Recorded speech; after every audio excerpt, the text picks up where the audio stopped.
જય શ્રી કૃષ્ણ મિત્રો, આ વિડીયોમાં સાંભળશું ગરુડ પુરાણનો અધ્યાય 13મો, જે શ્રાદ્ધ પક્ષ પિતૃપક્ષમાં સાંભળવાનો મહિમા છે. ગરુડ પુરાણ એટલે ગરુડી વિદ્યા. જે ભાદરવા માસના શ્રાદ્ધ પક્ષમાં આ ગરુડ પુરાણ સાંભળવાથી પિતૃઓને મોક્ષની પ્રાપ્તિ થાય છે. પિતૃઓ પ્રસન્ન થાય છે. તેના વંશજોને સુખ, સંપત્તિ અને સમૃદ્ધિના વંશવૃદ્ધિના આશીર્વાદ આપે છે. આ ગરુડ પુરાણની રચના મહર્ષિ વેદ વ્યાસે કરેલી છે અને ભગવાન શ્રી નારાયણના મુખેથી આ ગરુડ પુરાણ કહેવામાં આવ્યું છે. કશ્યપજીના સંતાન ગરુડજી છે. ભગવાન શ્રી નારાયણના તે પરમ ભક્ત હતા. તે પ્રભુને પૂછે છે કે હે પ્રભુ, મનુષ્ય જન્મ મરણના ચક્કરમાં હંમેશા અટવાયેલો રહે છે, હંમેશા પાપ પુણ્ય કરતો રહે છે, તો તેનો ઉદ્ધાર કેવી રીતે થાય? તે કયા કર્મ કરે? એવા કયા પાપ છે અને કયા પુણ્ય છે? સ્વર્ગ શું છે? સ્વર્ગ કોને પ્રાપ્ત થાય? નરકની યાતના કેવી હોય છે? નરકની પ્રાપ્તિ કોને થાય? તથા મનુષ્યના મૃત્યુ બાદ કઈ ક્રિયા કરવી જોઈએ કે જેથી મૃતકના આત્માને શાંતિ પ્રાપ્ત થાય, મોક્ષની ગતિ મળે, મુક્તિ મળે અને સદગતિ પ્રાપ્ત થાય? આ બધા જ પ્રશ્નનો ઉત્તર ભગવાન શ્રી હરિનારાયણે આપ્યો છે. એ જ આ ગરુડ પુરાણ, જેનું વાંચન કે પઠન કરવાથી મનુષ્યને સારા માર્ગે ચાલવા, સારા કર્મો કરવા પ્રેરિત કરે છે. પરિવારજનોના મૃત્યુ બાદ ઘરમાં જો ગરુડ પુરાણ સાંભળવામાં આવે તો મૃતક આત્માને મોક્ષની ગતિ મળે છે. તે જીવને ભટકવું નથી પડતું. તથા ભાદરવા માસમાં જો ગરુડ પુરાણ સાંભળવામાં કે વાંચવામાં આવે તો તેના પિતૃઓને મોક્ષ પ્રાપ્ત થાય છે. પિતૃ પ્રસન્ન થાય છે. તેના વંશજોને સુખ, શાંતિ, સમૃદ્ધિ અને વંશવૃદ્ધિના આશીર્વાદ આપે છે. એવો પુણ્ય પાવનકારી ગરુડ પુરાણનો અધ્યાય 13મો આપણે આ વિડીયોમાં સાંભળશું. જો આપને વિડીયો પસંદ આવે તો લાઇક, શેર, કોમેન્ટ કરી ચેનલ પર જો નવા છો તો ચેનલ સબસ્ક્રાઈબ કરી બાજુમાં બેલ આઇકન પ્રેસ કરી દેજો. ધન્યવાદ. તો મિત્રો, હવે સાંભળશું ગરુડ પુરાણનો 13મો અધ્યાય, સપિંડનાદી સર્વકર્મ નિરૂપણ વર્ણન. ગરુડજીએ પૂછ્યું, હે ભગવાન, હવે મને સપિંડીની શ્રાદ્ધ વિધિ અને સૂતકનો નિર્ણય જણાવો. તથા શય્યાદાન અને પદદાનમાં શું શું જોઈએ એ વસ્તુઓ તથા એનો મહિમા કહો. ત્યારે ભગવાન બોલ્યા, હે ગરુડ, સાંભળો. સંપીડન શ્રાદ્ધની સંપૂર્ણ ક્રિયા હું તમને કહું છું. જે ક્રિયા કરવાથી પ્રેત એવું નામ ત્યાગીને જીવ પિતૃગણમાં પ્રવેશ કરે છે. જેનો પિંડ પિતામહ શિવાદિકમાં નથી મળતો ત્યાં સુધી એમને તેમના પુત્ર દ્વારા અનેક પ્રકારના દાન આપ્યા હોય છતાં તેમને નથી મળતા. જ્યાં સુધી સપિંડી કર્મ નથી થતું ત્યાં સુધી પુત્ર સદાય અશુદ્ધ રહે છે. તેથી પુત્રે સૂતકના અંતમાં સપિંડી કર્મ કરવું જોઈએ. હે ગરુડ, તમને યથાયોગ્ય સૂતકની વિધિ કહું છું. બ્રાહ્મણ 10 દિવસમાં, ક્ષત્રિય 12 દિવસમાં, વૈશ્ય 15 દિવસમાં અને શૂદ્ર 1 મહિના પછી શુદ્ધ થાય છે. 4 પેઢી સુધીના પિતરાઈ 10 દિવસે પ્રેતના સૂતકથી શુદ્ધ થાય છે. 7 પેઢીની સગાઈવાળા 3 રાતમાં શુદ્ધ થાય છે અને દૂરનો ગોત્ર જ સ્નાન કરવા માત્રથી જ શુદ્ધ થાય છે. 4થી પેઢીમાં 10 રાત્રિ, 5મી પેઢીમાં 6 રાત્રિ, 6ઠ્ઠી પેઢીમાં 4 રાત્રિ અને 7મી પેઢીમાં 3 દિવસ સુધી સૂતક રહે છે. 8મી પેઢીમાં 1 દિવસ, 9મી પેઢીમાં બપોર સુધી અને 10મી પેઢીમાં સ્નાન કરવાથી જ મૃત્યુ તથા જન્મ સૂતક છૂટી જાય છે. પરદેશ ગયેલાના મરણના સમાચારથી 10 દિવસની અંદર એ દિવસથી જેટલા દિવસ બાકી રહી ગયા હોય એટલાનું સૂતક કાળ ગણવો. પરદેશમાં મરવાના 10 દિવસ થઈ ગયા હોય તો 1 વર્ષમાં 3 રાત્રિ સૂતક રાખવા અને 1 વર્ષ બાદ મરણના સમાચાર મળતા સ્નાન માત્રથી સૂતક જાય છે. પહેલા સૂતકના 6 દિવસ ગયા પછી બીજું સૂતક લાગે તો પહેલા સૂતકના 10 દિવસ સૂતક કાઢવાથી બીજું સૂતક સમાપ્ત થઈ જાય છે. દાંત આવ્યા પહેલાં જો બાળક મૃત્યુ પામે તો સ્નાન કરવાથી સૂતક દૂર થાય છે. મુંડન પર્યંત જો બાળક સ્વર્ગવાસી થાય તો 1 રાત અને યજ્ઞોપવિત આપેલાનું મૃત્યુ થાય તો 3 રાત્રિ સુધી સૂતક જાણવું. આ ઉપરાંતની વય હોય તો 10 દિવસ સૂતક રહે છે અને એ પછી શુદ્ધિ થાય છે. જન્મથી શરૂ થઈને મુંડન સુધી જો કન્યા મરી જાય તો તમામ વર્ણમાં સાદા સ્નાન માત્રથી શુદ્ધિ થાય છે. 27 મહિના ઉપરાંત સગાઈ થાય ત્યાં સુધી બાળકી મરે તો બંને કુળમાં 3 રાત્રિનું સૂતક રહે એ નક્કી છે. 3 દિવસ પિતાના કુળમાં અને 3 દિવસ સાસરા પક્ષમાં સૂતક લાગે છે. જો કન્યાના લગ્ન થઈ ગયા હોય તો તેના સાસરિયાને 10 દિવસનું સૂતક લાગે છે. 6 માસની અંદર જો ગર્ભપાત થાય તો એટલા જ દિવસમાં શુદ્ધિ હોય છે. જેટલા માસનો ગર્ભ હોય એટલા જ દિવસ સૂતક હોય છે. એટલે કે 1 મહિનો હોય તો 1 દિવસ, 2 મહિના હોય તો 2 દિવસ અને 6 મહિનાની અંદર ગર્ભપાત થાય તો જે જાતિ પ્રમાણે પાળવાનું પંડિતો કહે તે પ્રમાણે જાણવું. કળિયુગ પ્રમાણે શાસ્ત્રનો નિયમ છે કે તમામ વર્ણોના જન્મ સૂતક અને મરણ સૂતકમાં 10 દિવસે શુદ્ધિ થાય છે. આ દરમિયાન 10 દિવસ આશીર્વાદ, દેવની પૂજા, ક્યાંય જવાનું, અભિવાદન, પથારીમાં સૂવાનું અને કોઈને અડવાનું ટાળવું. અર્થાત આ બધું સૂતક દરમિયાન ન કરવું. આ ઉપરાંત સંધ્યા પાઠ, દાન, જપ, હોમ, હવન, વેદ વાંચવા, પિતૃઓનું તર્પણ, બ્રાહ્મણ ભોજન, વ્રત, ઉપવાસ આ તમામ ક્રિયાઓ મૃતકના સૂતકમાં ન કરવી. સૂતક દરમિયાન જે લોકો નિત્ય, નૈમિતિક અને કામ્ય કર્મો કરે છે એના પૂર્વે કરેલા નિત્ય, નૈમિતિક વગેરે બધા કર્મો નાશ પામે છે. વ્રત કરનારને મંત્રોથી પવિત્ર થયેલાને, અગ્નિહોત્રને, બ્રહ્મનિષ્ઠ, ગ્રહસ્થને, યતિને તથા રાજાને કદી સૂતક લાગતું નથી. વિવાહ, ઉત્સવ અને યજ્ઞમાં મરણ સૂતક પહેલાં રંધાયેલા ભોજનનો ઉપયોગ કરવામાં અડચણ નથી એવું ભગવાન મનુએ કહ્યું છે. સૂતકથી અજાણ વ્યક્તિ જો અન્ન ખાય તો તેનો દોષ લાગતો નથી.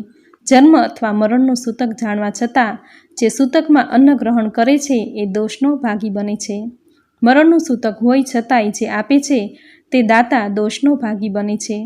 મરણનું સૂતક હોવા છતાંય જે એ વાત છુપાવીને અનાજ આપે છે અને જે બ્રાહ્મણ જાણી જોઈને લે છે એ બંને દોષના ભાગીદાર બને છે.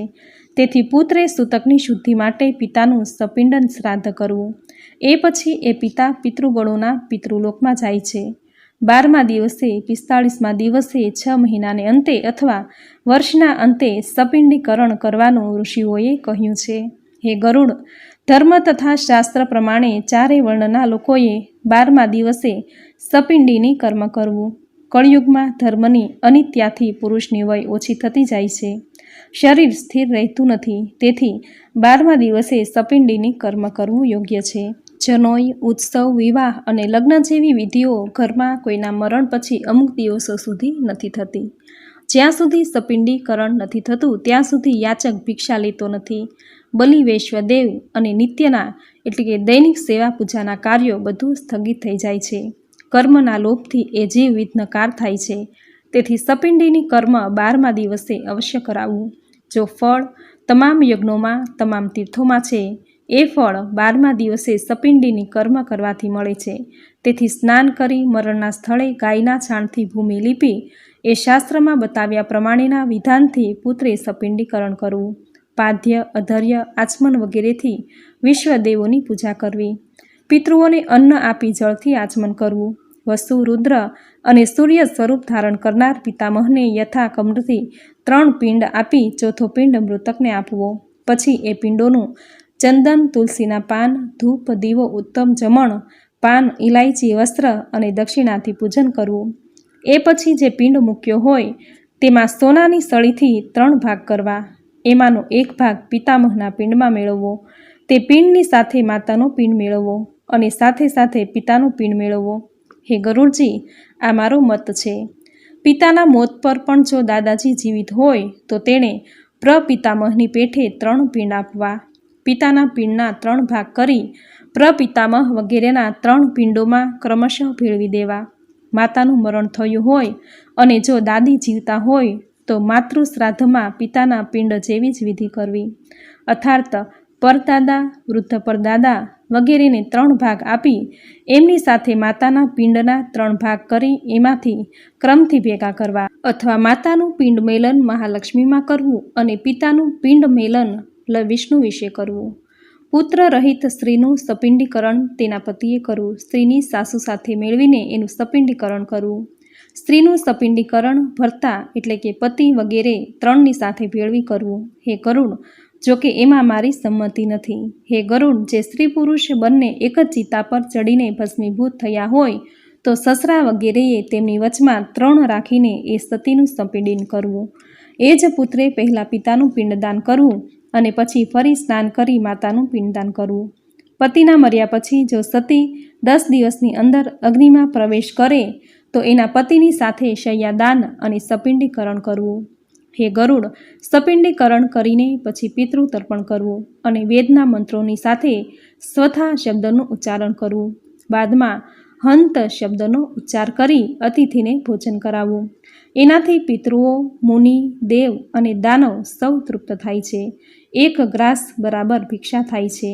4 કોળિયાનો 1 પુષ્કળ થાય છે અને 4 પુષ્કળ બરાબર 1 હંતકાર હોય છે.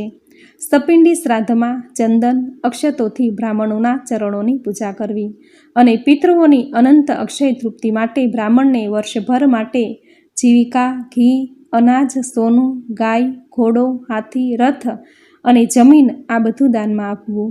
આ પછી સ્વસ્તિ વાચન કરી વેદ મંત્રથી કુમકુમ, અક્ષત અને નૈવેદ્ય આપી નવગ્રહો દેવી અને વિનાયકનું પૂજન કરવું અને પછી આચાર્ય મંત્ર સહિત અભિષેક કરવો અને હાથમાં રક્ષાસૂત્ર બાંધી મંત્રથી પવિત્ર કરેલા અક્ષત યજમાનના હાથમાં આપવા. પછી જુદા જુદા પ્રકારે ઉત્તમ મીઠાઈથી બ્રાહ્મણને ભોજન કરાવવું.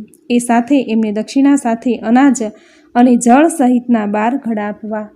બ્રાહ્મણ ભોજન પછી 4 વર્ણના લોકોએ બ્રાહ્મણે જળ, ક્ષત્રિય હથિયાર, વૈશ્યે પ્રતોદ અને શૂદ્રે દંડનો સ્પર્શ કરવાથી તેઓ શુદ્ધ થાય છે. આ પ્રકારે સપિંડન ક્રિયા કરીને વસ્ત્રોનો ત્યાગ કરવો અને સફેદ વસ્ત્ર ધારણ કરીને શય્યાદાન કરવું. આ શય્યાદાન આપવાથી ઇન્દ્ર વગેરે દેવો પણ તેના વખાણ કરે છે. તેથી સ્વહસ્તે અથવા મૃત્યુ પછી પુત્રે શય્યાદાન કરવું જોઈએ. એ શય્યા મજબૂત લાકડાની સૂતરની પાટી ભરાવેલી સુંદર ચિત્રોથી શોભતી સુવર્ણ પતરાથી મઢાવેલી હોય, મજબૂત રેશમી સૂતરથી બનેલી ગાદી, સુંદર તકિયા અને ઉપર સફેદ ચાદર ચડાવેલી, ગંધ વગેરેથી સુગંધિત સુંદર દિવ્ય બંધનથી બાંધેલી અને સુખ આપનારી હોય એવી શૈયા બનાવીને ખુલ્લી જમીન પર મૂકવી. એમાં છત્રી, ચાંદીનો દીવો, ચામર, આસન, પાત્ર, જારી, ઘડો, દર્પણ અને 5 રંગનો ચંદરવો અને મુખવાસ મૂકવો. આ બધી જ વસ્તુઓને 4 બાજુ એના સ્થાનમાં મૂકવી. એમાં સોનાની લક્ષ્મીજી સહિત વિષ્ણુજીની મૂર્તિ મૂકવી. એ મૂર્તિને આભૂષણો, ગદા તથા ચક્ર જેવા હથિયારો અને વસ્ત્રોથી શણગારવી. પછી સૌભાગ્યવતી સ્ત્રીઓને શૈયા પર બેસાડી વસ્ત્ર અલંકાર વગેરે આપવા. ત્યાર પછી પત્ની સાથે બ્રાહ્મણોનું પૂજન કરી તેને સોનાના કુંડળ, વીંટી, કંઠી તથા અંગરખું, ધોતી, જોટો અને પાઘડી આપવી. ત્યાર પછી લક્ષ્મીનારાયણ, નવગ્રહ, દેવી, ગણપતિ પૂજન કરવું. પછી હાથમાં પુષ્પાંજલિ લઈ ઉત્તર દિશામાં મુખ રાખી પ્રભુ વિષ્ણુની સ્તુતિ કરવી. હે ભગવાન, ક્ષીર સમુદ્રમાં જેમ આપની શૈયા છે તેવી ઉત્તમ શૈયા મને અને મારા પિતૃઓને નિરંતર નિંદ્રા કરવાની પ્રાપ્ત થજો. આમ કહી હાથમાંની પુષ્પાંજલિ પ્રતિમા અને બ્રાહ્મણ પર નાખી એ શૈયા સંકલ્પપૂર્વક બ્રાહ્મણને અર્પણ કરવી.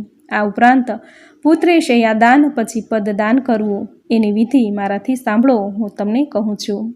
પદદાન 5 પ્રકારના હોય છે: છત્રી, જૂતા, વસ્ત્ર, વીંટી, કમંડળ, આસન. એ વસ્તુઓની સાથે દંડ, ત્રાંબાનું પાત્ર, ભોજન, યજ્ઞોપવિત સાથે આપવાથી પદદાન સંપૂર્ણ થાય છે. આ પ્રકારે 12મા દિવસે યથાશક્તિ પદદાન 13 બ્રાહ્મણોને આપવા. આ રીતે પદદાન આપવાથી ધાર્મિક પુરુષની સદગતિ થાય છે અને જેઓ યમ માર્ગમાં ગયા છે એમને પણ આ દાન સુખ આપનારું બને છે. યમ માર્ગ અત્યંત ગરમ હોય છે. એમાં માણસો જાણે સળગતા જણાય છે. આથી છત્રીનું દાન કરવાથી એના માથા પર સુખ આપનાર છાંયડું રહે છે. જે યમ માર્ગમાં અતિ ભયંકર કાંટા હોય છે એટલે તેના નિવારણ માટે જોડાનું દાન કરવું. તેથી તે સુખેથી યમ માર્ગમાં ઘોડે ચડીને જાય. હે ગરુડ, ત્યાં ઠંડી, ગરમી અને આંધીના પ્રકોપથી માર્ગમાં ખૂબ જ દુઃખ મળે છે, પરંતુ વસ્ત્રદાન કરવાથી માર્ગમાં રાહત રહે છે. યમરાજાના દૂત ભયંકર અને કાળા રંગના હોય છે. તેઓ વીંટીનું દાન કરનારને માર્ગમાં પીડા આપતા નથી. કમંડળના દાનથી મૃતકને યમ માર્ગમાં તરસ લાગે તો તે જળ પાન કરી શકે છે. મરેલાના જીવ પાછળ ત્રાંબાના જળપાત્રનું દાન કરે છે. એને 1000 પરબો માંડવાનું પુણ્ય મળે છે. મૃતક પાછળ બ્રાહ્મણને આસન અને ભોજન આપવાથી યમ માર્ગમાં તે આરામથી જાય છે અને સુખેથી ભોજન કરે છે. આ પ્રમાણે સપિંડનના દિવસે વિધિથી દાન આપી ઘણા બ્રાહ્મણો ઉપરાંત ચંડાળ વગેરેને પણ ભોજન આપવું. આ ઉપરાંત પણ વર્ષની અંદર દરેક મહિને મૃત્યુતિથિએ પિંડ સહિત જળ કુંભ દાન કરવું. હે ગરુડ, જે કર્મ એકવાર કર્યું હોય તે ફરીવાર કરવું નહીં, પરંતુ પ્રેતની અક્ષય તૃપ્તિ માટે અર્થ કર્મ ફરીથી કરવું. હવે માસિક વાર્ષિક તિથિઓ પખવાડિક શ્રાદ્ધનો વિશેષ પુણ્ય ભોગ કહું છું. પૂનમે મૃત્યુ પામેલ હોય તેની વ્યાક્ષિક શ્રાદ્ધ વિધિ ચતુર્થી જાણવી. ચોથના દિવસે મરનારની વિધિ નોમ જાણવી. નોમના દિવસે મરી જાય તેની શ્રાદ્ધ તિથિ 14 જાણવી. આ પ્રમાણે યાક્ષિક શ્રાદ્ધ જાણવા. જ્યારે એક જ માસમાં 2 સંક્રાંતિ હોય ત્યારે બંને મહિનાનું શ્રાદ્ધ મળ માસમાં કરવું. એક મહિનામાં જો 2 મહિના આવે તો 2 મહિનાનું કૃત્ય 1 મહિનામાં જ કરવું. પ્રથમ તિથિના અર્થમાં પ્રથમ માસનું અને બીજી તિથિના અર્થમાં બીજા માસનું કૃત્ય કરવું. આ પ્રમાણે પંડિતોએ મળ માસમાં વિચાર કરવો. હે ગરુડ, અધિક માસ હોય તો પણ સપિંડીકરણ કરવું. તેવી રીતે માસિક શ્રાદ્ધ અને પ્રથમ વાર્ષિક શ્રાદ્ધ પણ તે માસમાં જ કરવા. મરણ પામ્યાથી તે વર્ષો સુધીમાં કદાચ મળ માસ આવે તો મરનારના ઉદ્દેશથી 1 વર્ષની અંદર જે કર્મ કરવાના હોય તે શુદ્ધ મહિનામાં કરવા. મળ માસમાં બીજો માસ આવે તો તે મળ માસની મરણ તિથિ નિષ્ફળ જવા ન દેતા તે દિવસે માત્ર બ્રાહ્મણોને ભોજન કરાવી શુદ્ધ માસમાં સપિંડિક શ્રાદ્ધ કરવું. આ રીતે કરેલા બધા શ્રાદ્ધો કરીને સંવત્સર પૂર્ણ થાય એટલે વાર્ષિક શ્રાદ્ધ કરવું. તેમાં બ્રાહ્મણોને ભોજન કરાવવું. સંવત્સરના ઉપરાંત શ્રાદ્ધમાં 3 પિંડ સદાય કરવા જોઈએ. 11 ન કરનારો પુત્ર પિતૃઘાતક મનાયો છે. વાર્ષિક શ્રાદ્ધ કર્યા વગર તીર્થ શ્રાદ્ધ, ગયા શ્રાદ્ધ, ગ્રહણમાં શ્રાદ્ધ અને યુગાદી તિથિઓમાં શ્રાદ્ધ કરવું ન જોઈએ. હે ગરુડ, પુત્રે જ્યારે ગયામાં શ્રાદ્ધ કર્યું હોય તો વર્ષ પછી પિતૃભક્તિથી કરવું. ગયા શ્રાદ્ધ કરવાથી પિતૃઓ ભવસાગરથી છૂટે છે અને ગદાધારના અનુગ્રહથી તેઓ પરમ ગતિને પામે છે. તુલસીની માંજરથી વિષ્ણુની ચરણ પાદુકાનું પૂજન કરી અનુક્રમે પિંડ આપવા. જે ગયાસુરના મસ્તક પર શમીના નાના પાંદડા જેટલો પણ પિંડદાન કરે છે તેના 7 ગોત્ર અને 100 કુળનો ઉદ્ધાર થાય છે. કુળને આનંદ આપનારો જે પુરુષ ગયામાં જઈને પિંડદાન કરે છે તે પિતૃઓને સંતુષ્ટ કરનારો કહેવાય છે અને એનો જન્મ સફળ મનાય છે. હિમાલયની પાસે હાલમાં કલાઈ નામનો એક બાગ છે. એમાં પિતૃઓ દ્વારા ગાવામાં આવેલા મનુના પુત્ર ઈશ્વાંશુની કથા પ્રચલિત છે કે જે પુત્ર ગયાજી જઈને પોતાના પિતૃઓને પિંડદાન કરશે તે પોતાના કુળને સન્માર્ગથી શોભાવનારો હશે. હે ગરુડ, આ પ્રકારે જે પુત્ર પિતૃઓની ઉત્તમ ક્રિયા કરે છે તે કૌશિક બ્રાહ્મણના પુત્ર સમાન સુખી બને છે અને મુક્ત થાય છે.